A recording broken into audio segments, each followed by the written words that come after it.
Hello there, everyone. Welcome back to 3 News Now. Today is Thursday, May 13th. I'm Stephanie Haney, and I have your top stories from WKYC.com and our WKYC app. Thanks for being here to get filled in on what's happening in Northeast Ohio. We start off with news about the carjackings in the greater Cleveland area. We know that we've been seeing more of these. Well, Gina DeJesus was reportedly a victim of one early this morning. You may remember Gina DeJesus as one of the women from the Miracle in Cleveland 8 years ago who were released after a decade of being held hostage by Ariel Castro, along with Amanda Berry and Michelle Knight, who were also held in captivity with her. Well, she was not hurt, but we do have the details of what she has told police happened early this morning.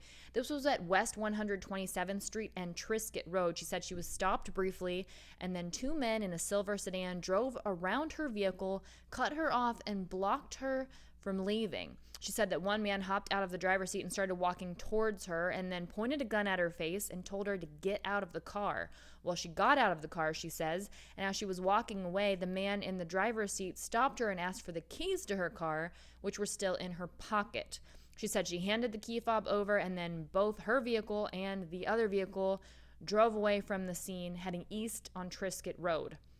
Now, the two men were described by DeJesus as wearing blue jeans and having short dreadlocks, and police are currently investigating that. They do have access to security cameras in the area, but anyone with information is asked to call police at 216-621-1234. Again, that's 216-621-1234.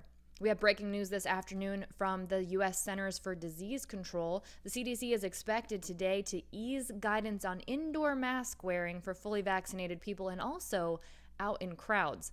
The CDC is expected to say that fully vaccinated people no longer need to wear masks indoors in most places, according to a person who has been briefed on this announcement. It's also no longer going to be recommended that fully vaccinated people wear masks outdoors in crowds. Now, the new guidance will still call for people wearing masks indoors in crowded settings, whether you're vaccinated or not. That includes planes, hospitals, prisons, and homeless shelters. But we could see restrictions easing up when it comes to reopening workplaces and schools. Now, this new guidance comes as the U.S. vaccination campaign starts to pay off here in the U.S. U.S. virus cases are at the lowest rate since September. Deaths are at their lowest point since April.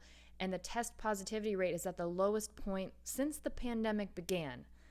That's a key fact right there. Okay, today in Governor Mike DeWine's press conference, we heard from him again today after the bombshell press conference yesterday, which we will talk about in just a moment. But he said today he dropped another bombshell for people. Ohio will be opting out of the $300 federal unemployment program starting June 26th. That's the additional unemployment benefit that people are getting from the federal government if you are on unemployment benefits here in the state of Ohio. He said that it was a lifeline for many Americans at the time that it was put in place, and it was a weapon to fight the virus and slow the spread, along with social distancing, masking, and sanitization. But that's no longer the case. There are other tools in the fight, mainly talking about vaccinations, and it was always intended to be temporary. He said in some cases, the $300 supplement has been discouraging Ohioans from going back to work. We've seen that in many stories told at 3 News where employers are having a hard time getting people to come to work because they are making more money on unemployment than they would if they went back to work. So that will be ending June 26th. Now let's talk about some of the reaction that we saw from people after Governor DeWine announced yesterday a lottery system for vaccinated Ohioans and also a drawing system for 4-year full scholarships for people between the ages of 12 and 17 to go to college here in Ohio who are vaccinated. Ohioans were absolutely stunned when Governor DeWine announced this. Not just Ohioans, people across the country were stunned. I can't tell you how many mentions I had as I was live tweeting the press conference yesterday of people quoting the tweet, tagging their governors in their respective states and asking them what their move was going to be. There were lots of mentions from people who said, great, just as I've left Ohio, talking about people who have left the state and are no longer residents. There was also a lot of people who were a little bit outraged about this, calling it wasteful. Lots of people saying there could be a better use of this money, $5 million for the adults and whatever it would amount to be for the students who get the five lucky students between the ages of 12 and 17 that get a full 4-year college education. That includes tuition, room, and board. A lot of people saying that this money could have been better spent on community outreach to get people vaccinated and also to give Ohio teachers a well-deserved raise. But a lot of people also said, I'm vaccinated and I've been vaccinated.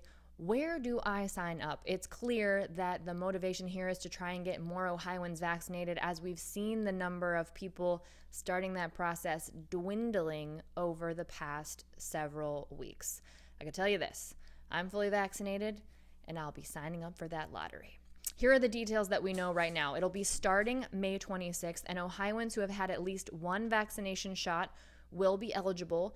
There'll be a drawing each week for 5 weeks, and someone will win $1 million every week for a total of $5 million. The Ohio Lottery Commission will be running this, and we're expected to get more details on that next week. What we did hear from the governor yesterday is there will be some sort of a portal to sign up to be part of that drawing. Now, for the college education, it's a very similar thing because as of today, DeWine did say that people ages 12 to 17 would be eligible to get the vaccine here in Ohio. It's a 4-year full scholarship to any of Ohio's state colleges and universities, including full tuition, room, and board.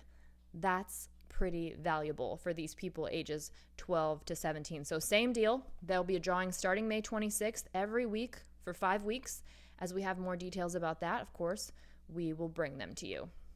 Now, in addition to that, Governor Mike DeWine also said that Ohio will be lifting all of its health orders on June 2nd. This is earlier than we had anticipated because if you remember previously, he said once Ohio gets to 50 cases of COVID-19 per 100,000 residents, that's when the health orders will lift.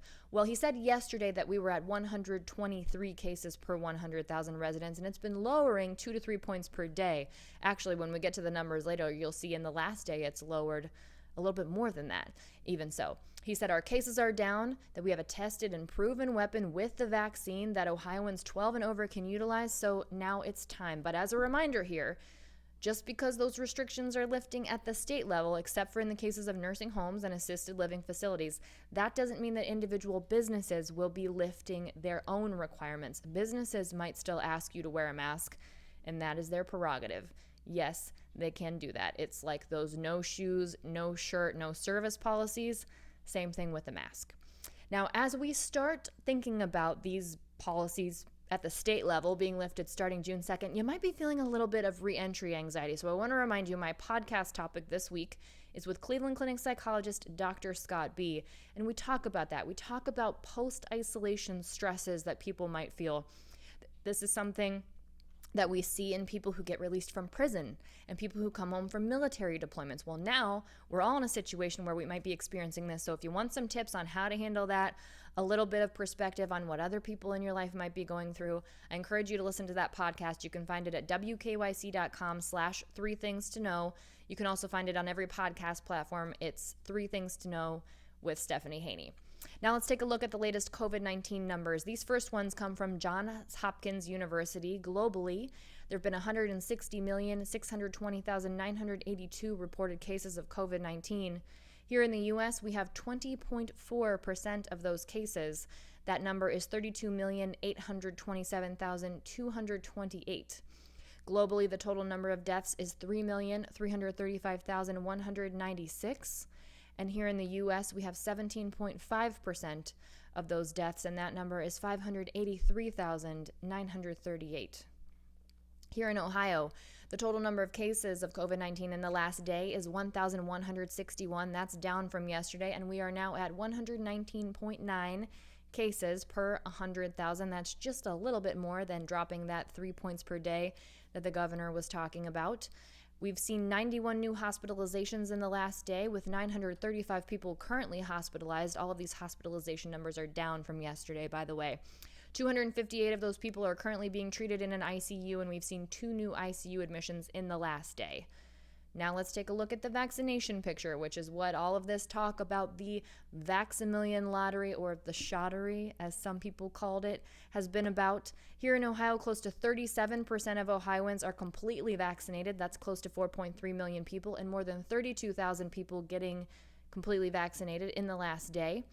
Over 42% of Ohioans have started the vaccination process. That's more than 4.9 million people, and more than 26,000 people started that process in the last day. It will be very interesting to see if that number creeps up now that there is $1 million on the line in a couple weeks down the road.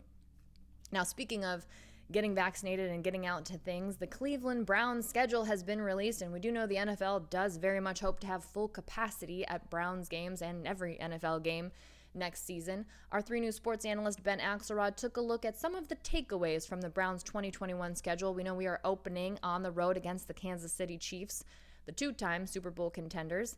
They didn't win it this past year, but they did win Super Bowl 54.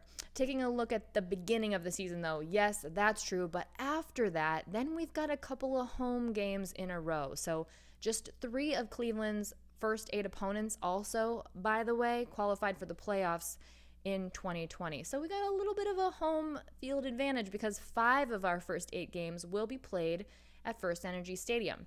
Now let's talk about the placement of our bye week. We'll be facing the Baltimore Ravens in 2 consecutive games, but we'll have a week off in between. We'll play the Baltimore Ravens on Sunday Night Football on November 28th, then the bye week for December 5th, and then come back to First Energy Stadium on December 12th. Here's the kicker, though. This is late in the season, right? So this will definitely have playoff implications. We hope, we assume, based on how things went last year. And while the Browns have that week off, the Ravens will be playing the Steelers in Pittsburgh. So that'll be a pretty brutal 3-game stretch for the Baltimore Ravens within its own division. Some more things that Ben takes a look at are the travel pros and cons, other chaos related to other teams' quarterbacks, and which stretch is the toughest stretch for the Browns. So you're going to check that out at WKYC.com.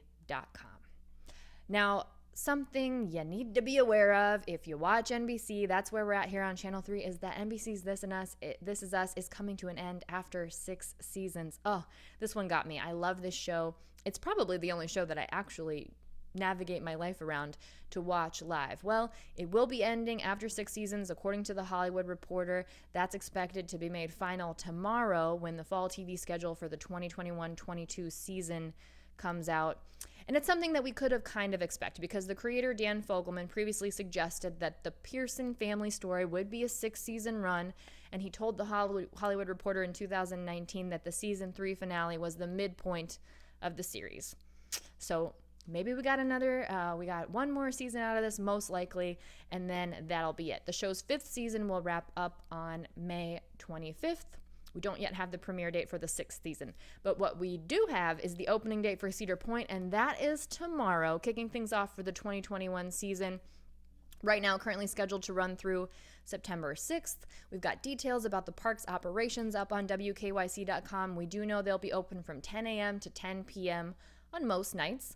A reservation is required. Now, if you're staying at Cedar Point Hotel, that kind of acts as your reservation. So you don't have to make a separate reservation for the park because you're guaranteed to get in if you're staying that night at Cedar Point Hotel.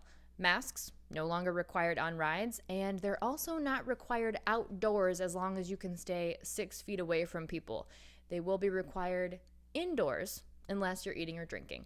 And for more on that, just head to WKYC.com. All right, that's it for your 3 News Now update for Thursday, May 13th. I'll see you back here tomorrow with more 3 News Now. Between now and then, everyone, stay safe and be well. I'm Stephanie Haney.